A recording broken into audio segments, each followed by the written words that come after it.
Question officielle, quel est le combat MMA ou boxe anglaise qui vous a procuré le plus d'émotions en tant que spectateur et ou supporter? Bah, alors moi, j'en ai un qui me vient en tête. Alors, je sais pas si c'est le plus, mais c'est le premier qui me vient en tête. Émotion. Il faut que ce soit pris dans tout le Ouais. champ spectral de l'émotion. Et je crois qu'il y en a un combat de mémoire, la récente, qui m'a fait vraiment sortir de mes gonds et qui m'a fait péter un câble, mais vraiment qui m'a troublé, tu vois, genre d'un point de vue émotionnel. C'était Derrick Lewis Ngannou, quoi. J'ai cru, il y avait quelqu'un dans la pièce, je veux le tuer, quoi. Enfin, en termes de frustration, je crois que je me suis jamais autant énervé devant mon écran, quoi. En Oh. plus, j'étais accompagné cette nuit-là. Oh, oh, oh, Et oh, oh. non, parce que, regarde, c'était la nuit, quoi. Est-ce qu'elle a payé, elle a N'allez payé donc pas pour cette imaginer ces frustration? choses. Mais du coup, j'ai maintenu éveillé mon auditoire en disant attention, attention, Ngannou, Derrick Lewis, ça va envoyer. J'ai perdu beaucoup de crédit dans cette histoire. Donc voilà, c'est le. Là, tout de suite, j'avoue que là, ça me vient pas. Pour ma part, c'était le temps que retrouve Yoel Romero Polo Costa. Oh là là, ce combat-là, je crois que j'en avais déjà parlé en plus. Donc, nous avions la chance avec la sueur d'être présents justement au Honda Center de Anaheim. Et je me suis surpris à trembler, mais comme très, très, très, très rarement. Et au début du combat, j'ai fait Guillaume, respire, calme-toi, parce que c'est qu'un combat, mine de rien.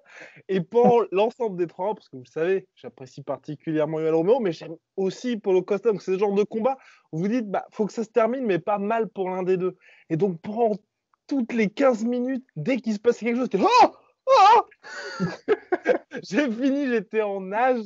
Et vraiment, je me suis dit, bon, là, faut quand même redescendre et puis un petit peu ménager ses émotions parce que ça va pas le faire. Donc voilà, c'était un peu le dernier où ça a été la folie. Bah en fait, de mon côté, je vais tricher un petit peu parce qu'en fait, en réalité, là, les souvenirs où j'ai été le plus émotionné. Oula. Attends, vous voyez, ça me met encore dans tous mes états. Ce bafouillage sur moi, quoi. J'aurais dû enchaîner et pas laisser de blanc, putain. Oh, l'erreur d'amateur. C'est coupé dans ta course. Oh, quoi.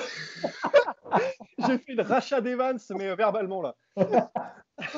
Non, mais en gros, ce qui m'a vraiment mis dans tous mes états émotionnellement, c'est même pas le combat en lui-même, mais c'est qu'en gros, il y a plusieurs fois où, parce que bon, je suis arrivé sur la fin de la carrière de Fedor, et je suis arrivé au moment où il commençait à se prendre vraiment des défaites. Et je me souviens que, en gros, j'avais pas encore Internet full blast, et à ce moment-là, je pouvais ne connaître le résultat que le lendemain, parce que je savais même pas comment faire les streamings, les machins. Et en gros, streaming légal, bien entendu. Ah, bien Légaux, sûr. pardon, sur l'UFC Fight Pass et toutes les plateformes. bah, surtout avec Fedor. Et mais du coup, à l'époque, OM1.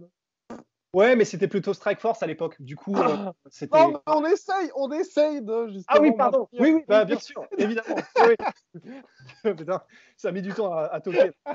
Mais et en gros, ce qui me provoquait énormément d'émotion, il y avait un rush en fait. C'était un espèce de shoot où je regardais sur mon portable et pendant que la page de chargement de son Wikipédia se chargeait, j'étais en mode allez, putain, allez Fedor.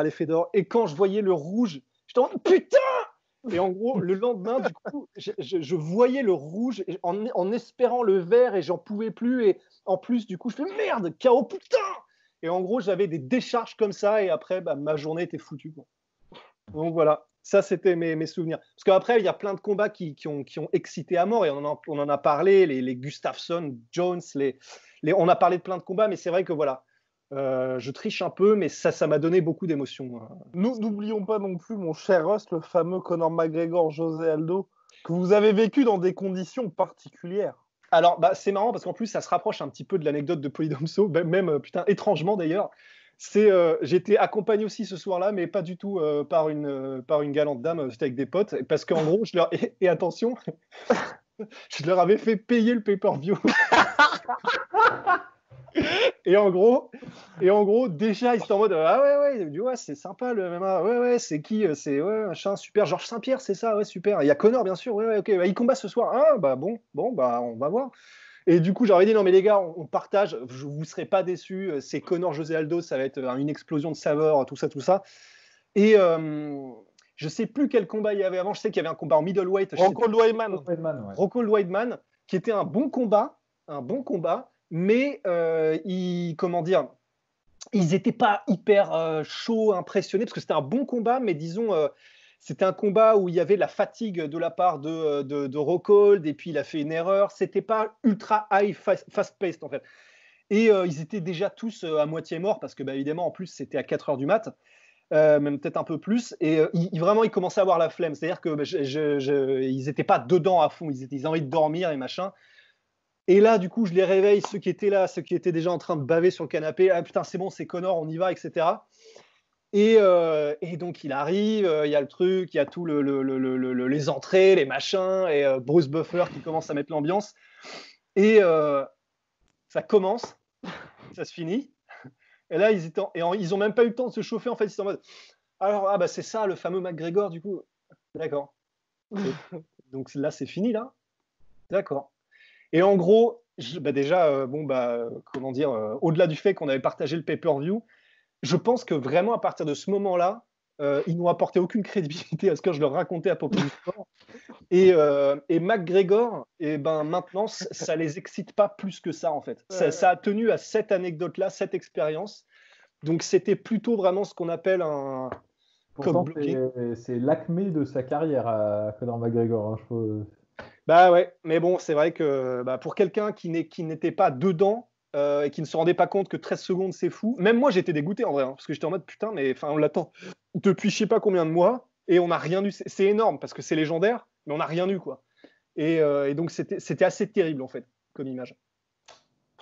Un moment de merde. Alors moi, je vais partager quand même un peu, terminer sur une note positive avec mon second choix, parce que bon, moi j'ai pris un choix négatif, donc forcément c'est pas cool. Mais en plus, c'est un truc que je partage avec Rust et avec Arthur Kishenko qui était juste à côté de nous d'ailleurs. Ah oui, c'est vrai. Et Guillaume, était occupé parce que c'était un monsieur sérieux qui travaillait, qui avait du boulot à ce moment-là.